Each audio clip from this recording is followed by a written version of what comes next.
What is up? Today I am going to talk about the FX Selector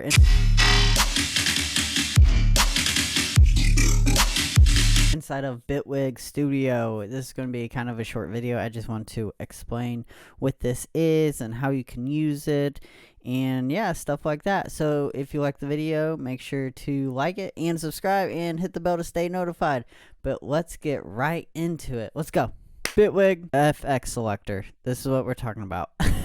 So I have this little melody that I made. Okay, that's that. And we have the FX Selector down here, and I have 3 plugins, and you're probably like, okay, what is this thing? So we're going to go to our trusty help menu right here.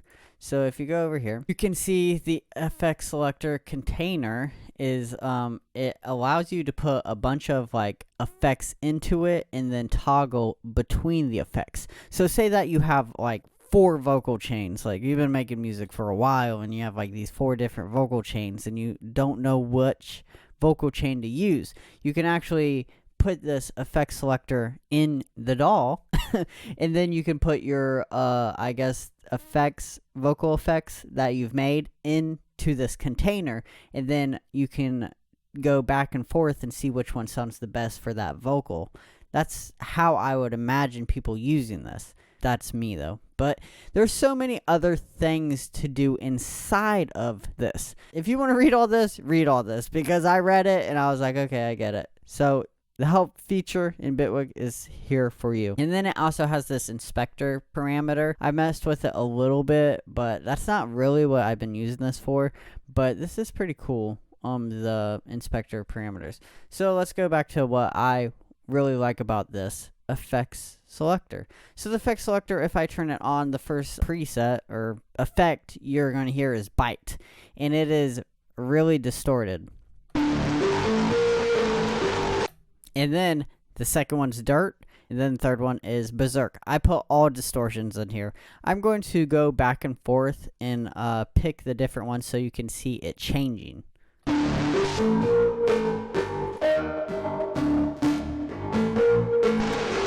And it just changes on the fly. Right when you press that, it just changes. And what I really like about this effect selector is, say you have a bunch of effects you're trying to try out. You see this little moon right here? It turns into a moon because it's turning off that plugin pretty much. And then when you click on it, it turns it back on. So it's saving you CPU as you're making your decision pretty much. Other than doing it manually, I don't know any other like container like this that does this in Bitwig yet, because there's so many things to learn in Bitwig.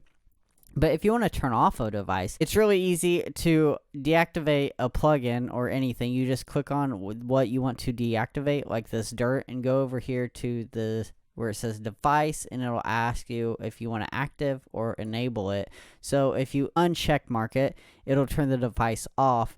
If you uncheck mark the active, it will actually deactivate that plugin and it will save you CPU. So the plugins that I do not use a lot of the time but are in my DAW, I do deactivate so I can save CPU. So that helps a lot too. But we'll enable it and we'll activate it and we'll have it in there. So you're probably like, can you automate these devices? Yes, you can. To do that is you want to click the 3 little lines, go over to effects selector, and then go to effects selector again, and then it'll say index.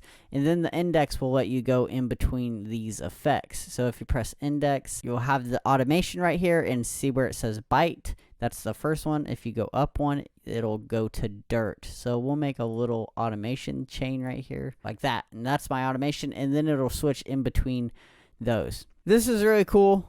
I liked the effect selector. I've been using this quite a bit. It's been helping me decide on certain effects chains that I want to use or not use, and it's right there and it saves time. It really helps. You can put in really big chains also. Like if you want to go, I'll select a chain that I use quite a bit.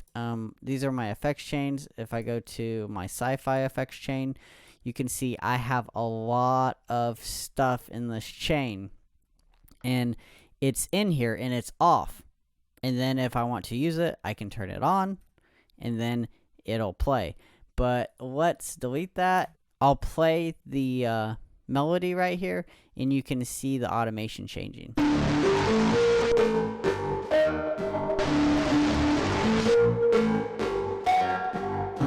Thanks for watching the video. If you liked the video, give it a thumbs up, subscribe, and hit the bell to stay notified. This is really good for saving time. I've been saving a lot of time. I'll use this, put a bunch of my effects racks in, and then decide. Awesome. I keep saying that, but it does help. But anyways, thanks for watching the video. A new song coming out soon, 2 days, Thursday. I'll have a new track. It's a remix, Spirit Box Sun Killer. Really awesome. Can't wait for that to come out. It was easy to make. That will not be on my Spotify. That will be on my SoundCloud or my Audius. And yeah, and YouTube, of course. But yeah, take care. See ya. Bye.